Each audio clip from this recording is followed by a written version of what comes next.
સભાની અંદર બેઠેલા એ રાજકુમાર વાઘજીભાઈએ પૂછ્યું, મહારાજ ભાદરવદ અમાસનો દિવસ છે, બીજા દિવસે નવરાત્રી, તો મહારાજ નવરાત્રીનું વ્રત કરવું કે નહીં? મહારાજ કહે, નવરાત્રી માં જગદંબાને એનું વ્રત છે. જગદંબા સાત્વિક છે.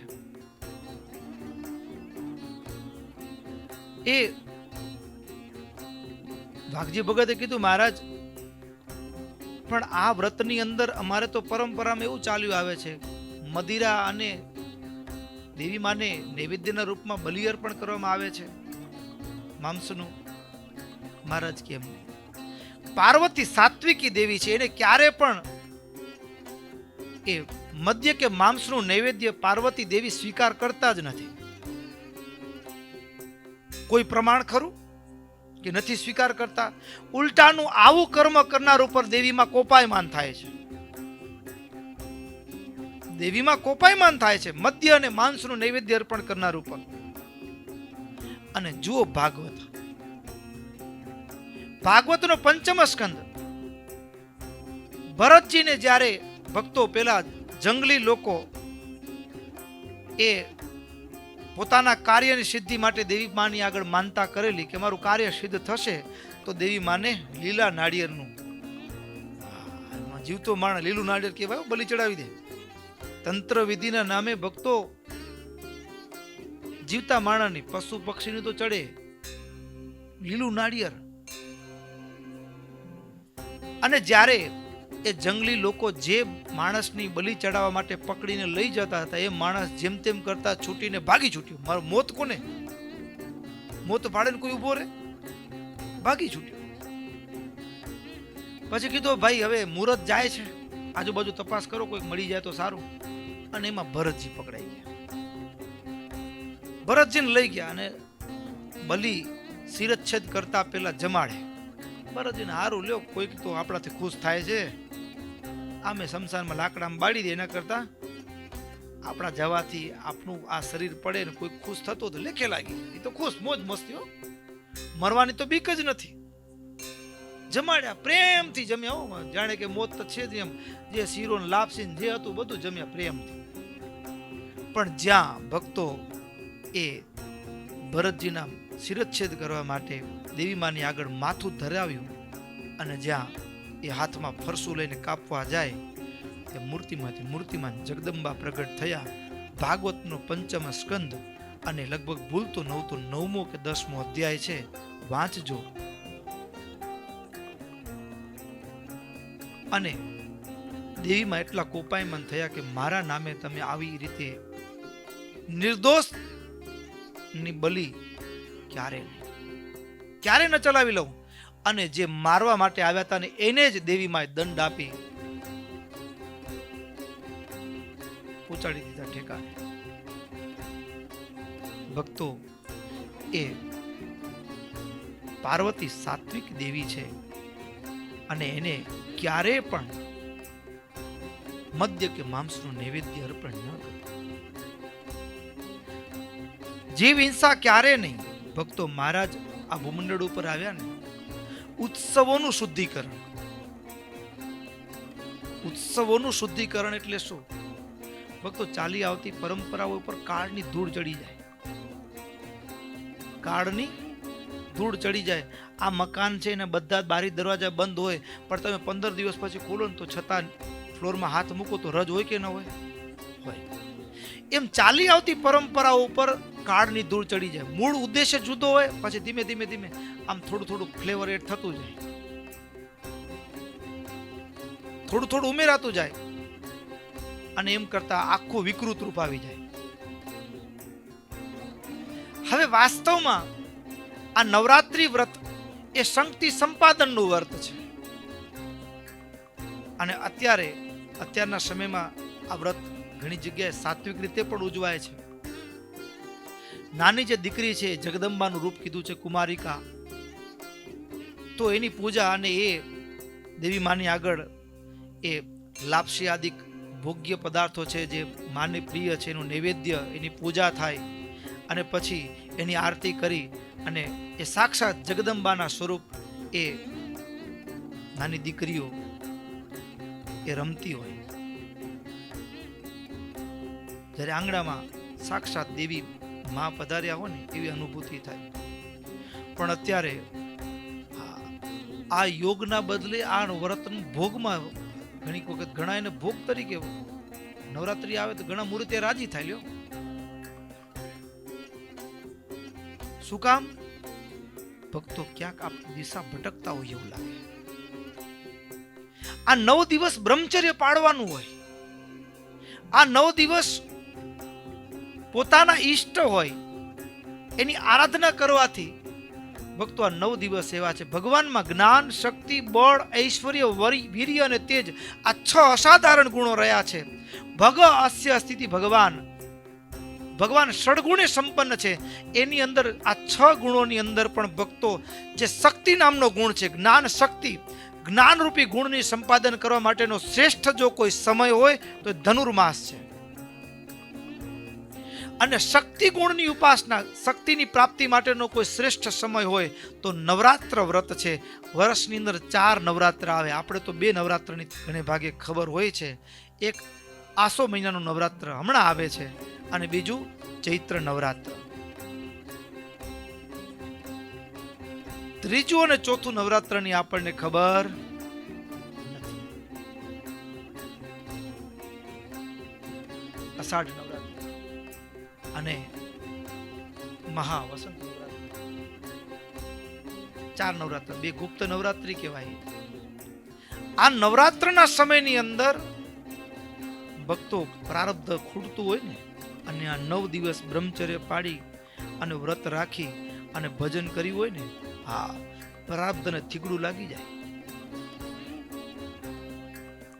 પ્રારબ્ધને આ 9 દિવસમાં કરેલું ભજન થીગડું લાગી જાય ને, આ ઠોકરો ખાતો માણસ કામ કરતો થઈ જાય, દોડતી થઈ જાય ગાડી.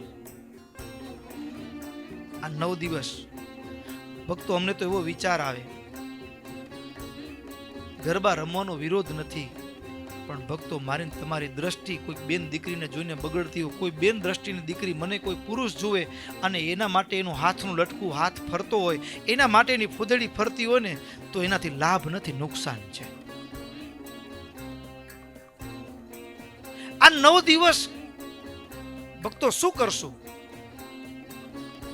અખતરો કરવો છે. આ વખતે અમને એવો યોગ નથી, નહીતર વિચારી રાખ્યું હતું કે માંડવીમાં એવું નવરાત્ર વ્રત કરવું, હા, જેના પ્રારબ્ધનું પાનું ફૂટતું હોય ને એને ખૂટતું થઈ જાય, ખૂટતું હોય એનું ભરાઈ જાય, એના માટે આ 9 દિવસ રાત્રે 3 કે 4 કલાકનું એવું ભજન થાય કે ભક્તો ભગવાન અને સાક્ષાત એ ભગવાનના 3 સ્વરૂપો દેવીમાના લક્ષ્મી, સરસ્વતી અને જગદંબા, ઉત્પત્તિ સ્થિતિને પ્રલય ભગવાનના અર્ધાંગના 3 સ્વરૂપો મૂર્તિમાન હાજર થાય.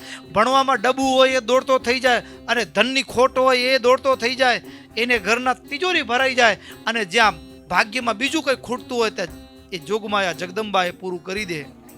પણ એવું ભજન, વૃત્તિઓ સ્થિર કરીને ભજન.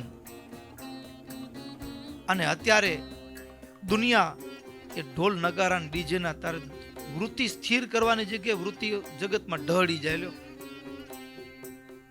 આ વ્રતનું સાચું સ્વરૂપ નથી. અને ભક્તો કહેતા આનંદ થાય, આપણે એમ થાય કે આપણું કોઈ માનતું નથી ને શ્રીમાન નરેન્દ્રભાઈ મોદી સાહેબ, હા, બધા લોકો પૂછે ભાઈ હું અમેરિકાને સીધું કરી દીધું લ્યો, હમણાં પાણી કાઢી નાખ્યું. બિચારાએ ખોખારો ખાઈને કીધું કે અમારું કેવું કરવું પડશે, તારું નહીં, ચૂપ થઈ ગયા.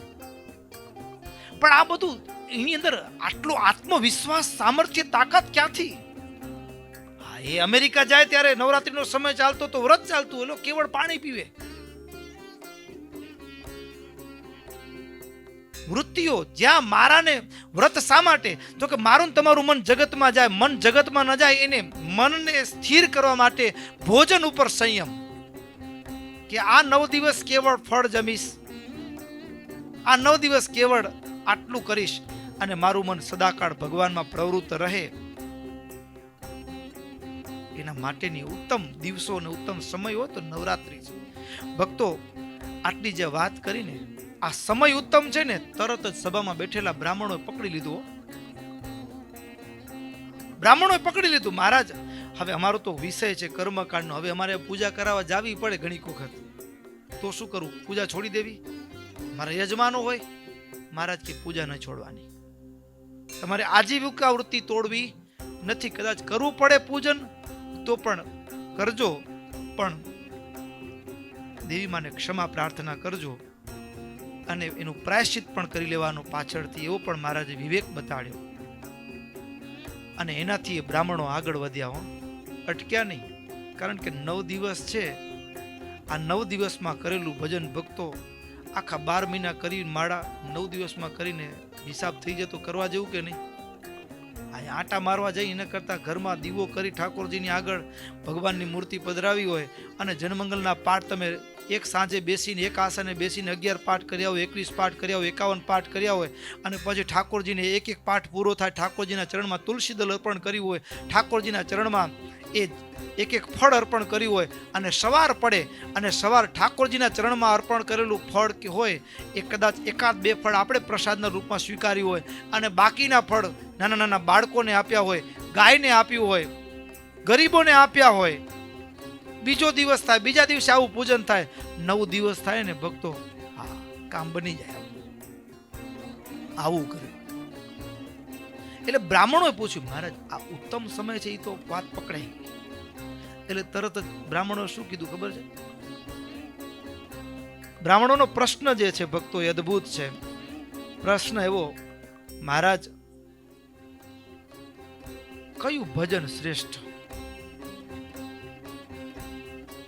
કયો પાઠ માણસ મરવા પડ્યો ને એવું કઈક આમ ભજન કરી, જડીબુટી કરી કે આમ એક દવા લાગાડે ને તરત માણ બેઠો થઈ જાય, એવું ભજન કયું કે આવા ઉત્તમ સમયમાં કરીએ તો રોકેટ જેવું કામ કરે, સુપર સ્પીડ?